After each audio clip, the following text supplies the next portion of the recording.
You know, everybody lies sometimes, right? But when it comes to a narcissist, the lies are so much deeper and darker.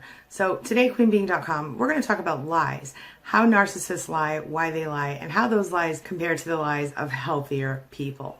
So let's get started. My name is Angie Atkinson, and on this channel I offer free daily video coaching to help you discover, understand, and overcome narcissistic abuse and toxic relationships. I like to call it toxic relationship rehab. If that sounds good to you, hit that subscribe button and we'll get going. Okay, now as we're digging into today's topic, I want to start off with simply defining 3 different kinds of lies. So let's start right there. Like I said, everyone lies sometimes, but the motives for doing so are different for different people. So we're going to talk about 3 different kinds of lies that people tell. First of all, the empathic lie. This is a lie that's told with the intention of sparing someone's feelings. It's a face-saving lie, but it's really to save someone else's face. It's designed to prevent a loss of social status, the onslaught of social sanctions, and the process of judgment involved in both. It is thanks to an empath's ability to put ourselves in someone else's shoes, that is, to empathize. The reverse, brutal honesty at all costs and in all circumstances is a form of sadistic impulse. The lie only works if the recipient goes along with the mini drama unfolding as a result. The egocentric lie is a lie intended to further the well-being of the liar. This can be achieved in one of 2 ways. The lie can help the liar to achieve their goals, as in a goal-seeking lie, or to avoid humiliation, to avoid social sanctions, judgment, criticism, and generally unpleasant experiences. The goal-seeking lie is useful only when considering the liar as an individual independent unit. The face-saving type is only useful in social situations. You might also call them individualistic lies and social lies. The narcissistic lie is separated from the others by its expansive and extreme nature.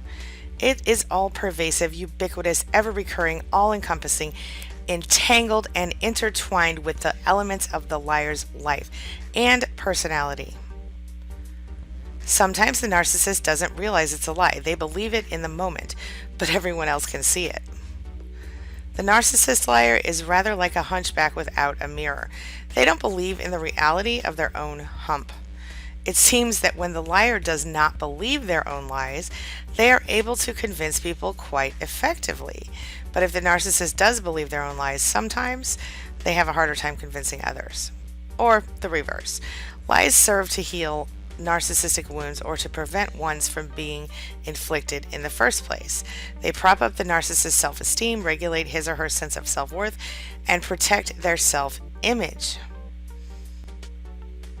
There are lies wrapped around a kernel of truth, but the distinction between reality and fantasy is rarely lost for normal people. Deep inside, most people can see where the facts end and wishful thinking takes over. This is where the narcissist differs from others, from quote-unquote normal people. The narcissist's very self is a piece of fiction concocted to fend off hurt and to nurture the narcissist's grandiosity. The narcissist totally fails the reality test, the ability to distinguish the actual from the imagined. The narcissist needs to believe in their own infallibility, brilliance, omnipotence, heroism, and perfection. They don't dare confront the truth and admit it, even to themselves. Of course, the narcissist also expects the nearest and dearest to go along with the lies. Spouses, friends, kids, colleagues, neighbors, sometimes even strangers. They all have to abide by the narcissist's narrative or face the rage of the narcissist. The narcissist tolerates no disagreements, no alternative points of view or criticism. The narcissist's dysfunctional and precariously balanced personality depends on the plausibility of their stories and on the acceptance of the lies by the sources of narcissistic supply involved. The narcissist makes up the little stories, collecting evidence, defending their version of events, and creating a new reality. Most narcissists are self-delusional, obstinate, opinionated, and argumentative. Their lies are not goal-oriented. And this is what makes their constant dishonesty both disconcerting and incomprehensible. The narcissist makes it clear that this is their way or the highway. Their aggression is always close to the surface. They might be charming at first in a first encounter, but even then, there are telltale signs of the pent up crazy we talked about recently. Now, you might sense this impending threat and avoid conflict by going along with the narcissist's fairy tales. So, the narcissist imposes their so called reality on their sources of supply, often with disastrous consequences. Now I'm going to show you a little bit of a video I did a while ago that talks about how narcissists kind of tell on themselves and helps you to identify specific stuff about narcissists and their own lies. So here you go. We all know that narcissists have a tendency to bend the truth at the very least. And we also know that while every narcissist has so many things in common, each does have their own individual personality. So you hear all the time, narcissists tell on themselves. You can always tell when a narcissist is lying. I don't believe that's always true. But what I know for sure is that there are certain telltale signs, and narcissists really do tell us who they are. So let's jump right into it. The tips I'm going to give you today will work with most narcissists, but they'll work to teach you how to figure out what their lies are, when they're lying, stuff like that. And you will need a lot of patience, a little time, and a lot of really strong observation skills. Number one, you want to try to remember what it was like sometime in the past when you know for sure they were lying to you. Figure out what their pattern is. That's because usually a narcissist has a certain pattern, like anyone, when they lie. And typically they only use it when they're lying. So for example, they might give extra details, unnecessary details. So if they're cheating on you and they're telling you that they're having a meeting with a new work colleague, they might say something to you like, well, I guess he was about 6'2", 6'3", brown hair, blue eyes, crooked tooth in the front. Usually they would give less details than that. That's a red flag sign.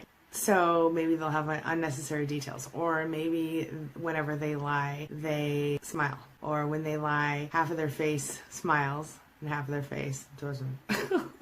Everybody has different patterns.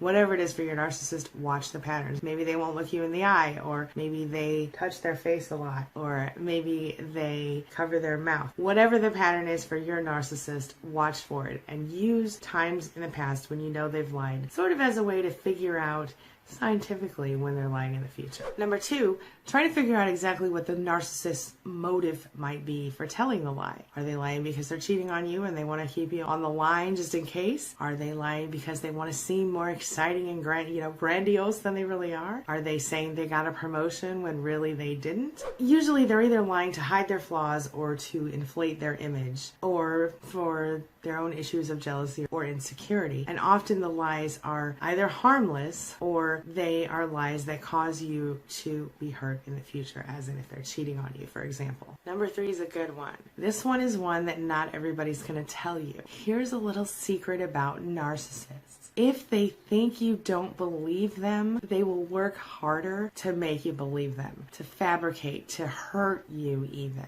But if you're careful, you can manipulate the situation to your advantage so that you can see when they're telling the lies. If you have proof of the lie, you can choose to show your cards, and this is what'll happen. I know that you're lying. Here's proof of the lie. The narcissist goes, it's time to gaslight. It's time to ruin your life. It's time to discredit you, tear you down, insult your intuition, challenge you. Or you can try the other way. You can pretend to believe the lies, in which case the narcissist is going to go, this is great. And they're going to start to endlessly praise you and make you feel awesome. And here's the thing, if you receive that reaction, there's a good chance the narcissist is lying to you. Because in most situations, the narcissist won't just kind of let it go. And they won't generally react like a normal person when they're caught. They will instead blame you for whatever they've done wrong. And of course, you can never expect an apology unless the narcissist actually wants something from you. So this brings me to number four, which kind of involves number three. So you're going to want to pretend to believe the narcissist because it gives you the upper hand in the situation. If you convince the narcissist that in fact you do believe whatever they're telling you, then you know they're going to use the patterns that we discussed at the beginning of this video, where we talked about taking note of their existing patterns when they tell lies. They do this because then they know or think that that pattern already works on you, and it already does the job, so why change it up? And as long as you pretend to believe the narcissist, this gives you the opportunity to watch closely and see when the lies happen. So you act really interested in whatever they're saying the case is. Whatever lie they're telling you, Be very interested. Listen to every detail and remember them. If you have a short-term memory issue, write them down if you need to when they're not looking. Later, you ask the narcissist to recount some of those details. See if the details they give you the next time match up to the ones they gave you the first time. This way, they don't remember what lies they told usually, or they don't remember every pretend detail they made up. And as long as you pretend to continue to believe them, you can forever know when they're lying. Is this normal or healthy? No. Should you have to live like this? Hell no. But if you need to figure out if a narcissist is lying, just pretend to believe them and then follow up on the story. If you never tell them that you know about the lie, this just continues to bolster their ego and you can keep reading them like a book. If you point the lies out to a narcissist, it's going to just backfire on you because they're going to attack. But if you keep it under wraps that you know that they're lying when they lie, it's your secret weapon. This is especially effective for things like divorces and other legal situations with narcissists. The final tip that I have for you today is to just kind of keep your eyes open for little half-truths or little exaggerations that the narcissist throws your way. For example, let's say that you are at your community picnic at your pool. Like we have a subdivision with a pool and the community goes there for the picnic sometimes. Let's say that you happen to run into your narcissist boss at the pool. And the boss says, hey, it's good to meet you. It's good to see you here today. I didn't know you lived in our subdivision. Well, later on, you might hear your husband or your wife talking to your kid saying, oh yeah, I was at the pool with your mom or your dad the other day. And the boss was like, hey, you're the best employee I've ever met in my whole freaking life. I don't even know what we would do without you. You're amazing. That's just a really lame example, but you get the idea. Something tiny happens and they say, oh, you did a great job on that report last week. And then suddenly they got the big award for their whole industry and everybody loves them. Because that's another way that narcissists lie. They exaggerate, they overinflate stuff, or they minimize things that don't make them look good.